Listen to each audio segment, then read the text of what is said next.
Welcome back to Table Talk and Tumbleweeds. We're glad you're with us today. Before we keep going any further, down below you can subscribe, like, and comment. And so today we are going to continue on reading into Book 2, into the Two Towers. So we are going to get up to Chapter 4 and meet the Ents. Is that right? Actually, no, we are reading up to Book 3, which is the second volume, and the Ents, Chapter 4 of the second volume. Fair enough.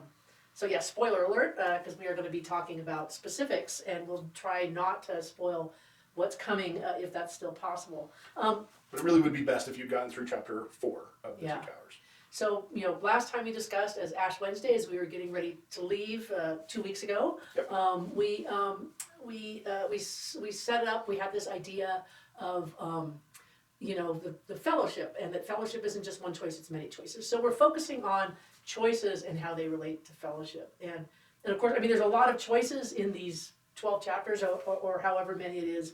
One of the big moments, here's that big spoiler, is Gandalf choosing to stand on the bridge against the Balrog, and then dying because of it. Yeah. So you and I had a discussion a little bit earlier about whether or not that was a sacrifice, but we're going to put that in brackets. Put it in a box. Put it in a box, because we will be talking about sacrifices in a couple of weeks. Yeah.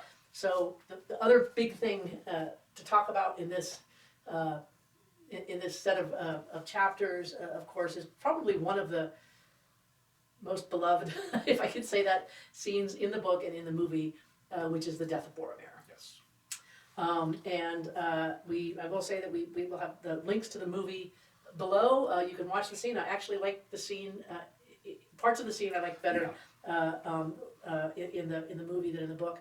And so it's the betrayal, Boromir, the betrayer, and then Boromir, the death of Boromir. Yeah. You and I went back and forth a lot about this, because it was like, okay, what is the choice? What choice did Boromir make? Well, he didn't make the right one. And what drove that bad choice? And what drove that bad choice, and then thinking about how to contrast that with different choices, and we'll be touching on some of those later. But certainly, the interpretation that's often made here is that Boromir is too proud, right? He does not choose humility. Yeah, I'm the one who can do this. Yeah. And so give it to me. Yeah. I'll take care of it. I'll be the one to do it. I'll be the one, and that's a really legitimate interpretation. I was rereading the passage from the book, and and Frodo's warning him, and he's like, oh, you guys, all you think about is how bad it can be. You only think of its evil uses, not its good. And Frodo says, okay, were you not at the council, right? This is book Frodo, not movie. Were you not at the council? Because we cannot use it. What is done with it turns to evil. And Boromir goes on a little bit, and we'll touch on that later, but I think this is a theme that comes up with again and again when Gandalf, I'm not going to take it, I would want to do good. And it would turn me and it would turn evil. And that's the thing that the only thing, if someone did manage to get the ring and to rule with it, you would just be replacing Sauron with another Sauron. Yeah, I think that there's a consistent theme in a lot of Tolkien's works, that power corrupts in such a way that the more powerful you are when you get that power, Yes. the even more corrupted it will be, which is why hobbits, yeah. The hobbits, who are the simplest and most humble of all creatures, are the ones that can do this. And of course then there's the scene that happens just before the death of Boromir. Almost immediately. In between the deaths. Gandalf dies, and then they have their respite, their moment of calm before the storm. And they meet Galadriel. Yes, and Galadriel, I have a suspicion, and this is a thing we have not discussed, but I have a suspicion somewhere in here that Tolkien did not realize it, but Galadriel is God. Okay. The big Make keys. the case. So there's four big keys. First one, and I'm saying this is extra textual stuff, not actually he believes it, but he wrote Galadriel as God. The first thing that happens when they meet Galadriel, she reads their souls, she reads their hearts. And then she says, do not let your hearts be troubled, which is a direct quote. Okay. Second thing she does is she's the one who gives them gifts, or causes them to be given gifts. And specifically, the most precious of all the gifts that she gives them is lembas bread. Okay. It's described as a wafer, and it's described as one wafer will be enough for one day's journey. That's manna. Okay. And who gives manna? Heaven. Next one was at the Mirror of Galadriel. Uh-huh. She breathes over the water. That's Genesis 1. Ruach, yeah. Spirit moves over the water. Mm. And then the last one is later on when they meet the writers of Rohan. They say, you looked upon the face of the lady and yet lived. Ah. So over and over, I really do think Galadriel is not necessarily...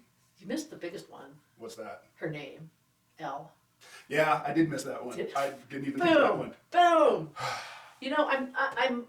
But the point of this, within the context of our discussion, is that Galadriel is, within the story, maybe with the exception of Gandalf, probably the most powerful person in this entire setup. I think she's more powerful than Gandalf, but that's... And so when she gets offered the ring, her response is to say, I have wanted this for so long, I've thought about it for so long.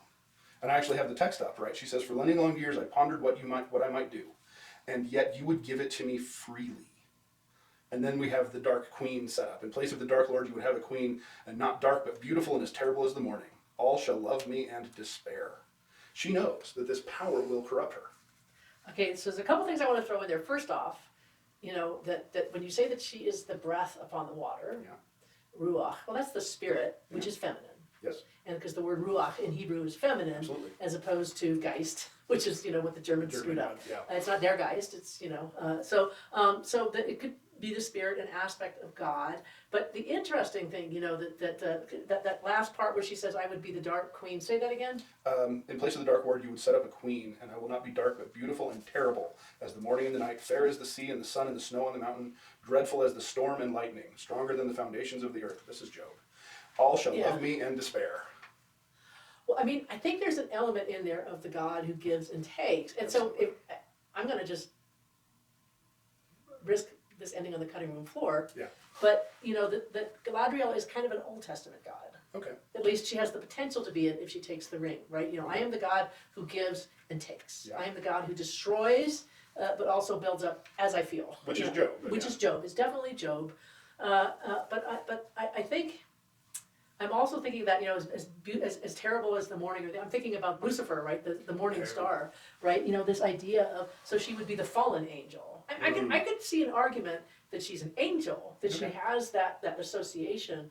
And if you think about Old Testament, you know, angels and God, the relationship, and back to Job, I always love the way Job starts, right? Now here we are, we're digressing a bit, but I love the way that Job starts with God and Lucifer are hanging out in heaven.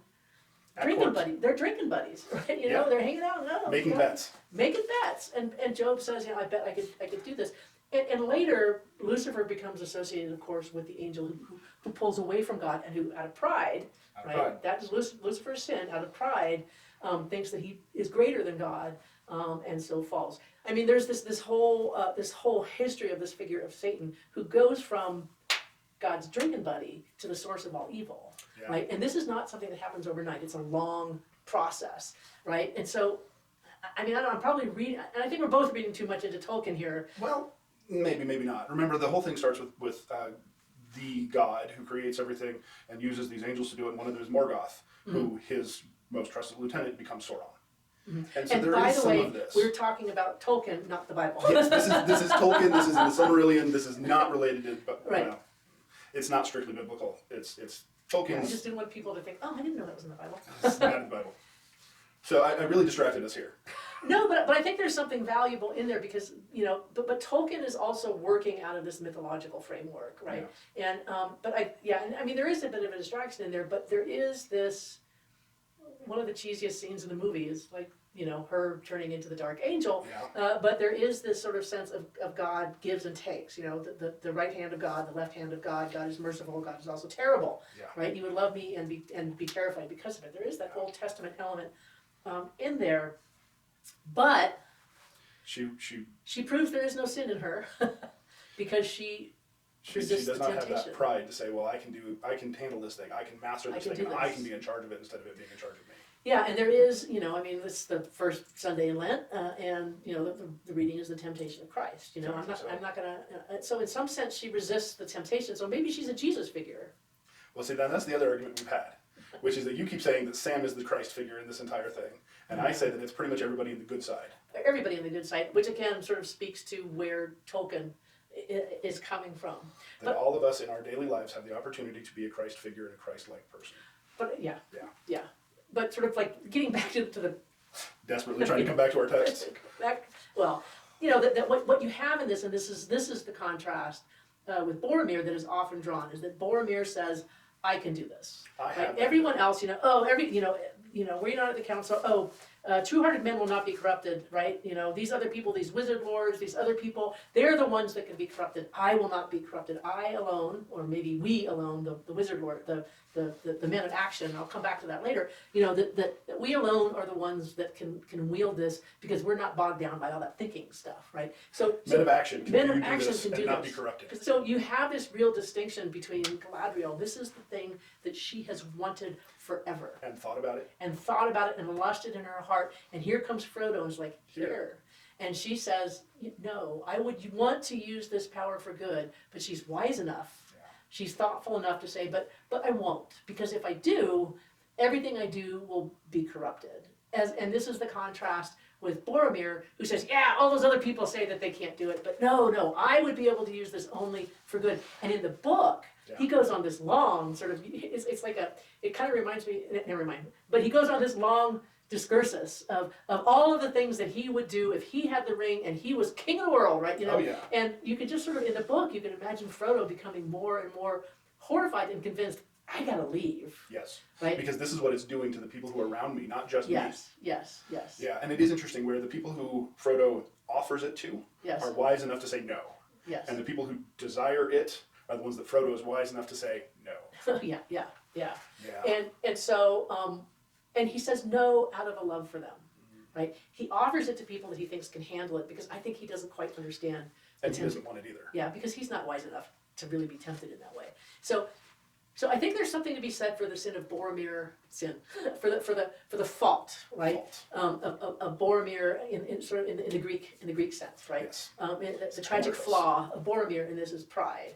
But I'm going to make a case that's like in the next clip. I'm going to make the case that really the sin or the flaw of Boromir is his impatience. And that's the difference between Boromir and Galadriel. So if you are listening online and in the playlist, why can't I think of that word? In the playlist, it'll just roll up next. Otherwise, you can go hunt for it and push on it, and that will be our next episode.